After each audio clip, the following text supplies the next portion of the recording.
Yer üzünə bu qədər su hardan gəlib? Okeanlar, yağışlar, buzlaqlar, bütün bunlar necə yaranıb? Yer ilk dəfə yarandıqda burada heç bir su yox idi.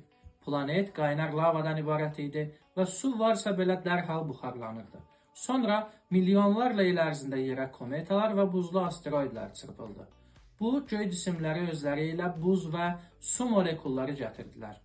Beləliklə, su ehtiyatları planetə düşməyə başladı. Eyni zamanda kütləvi şəkildə vulkanlar püskürən zaman özləri ilə su buxarı və qazlar çıxarırdı. Atmosfer soyuqlaşdıqca bu buxar yağışa çevrilirdi. Alimlərin fikrincə, yer tarixində bəlkə də milyon il fasiləsiz yağış yağmışdı. Bugün okeanlarda gördüyümüz su milyardlarla il əvvəl başlayan kosmik və geoloji proseslərin nəticəsidir.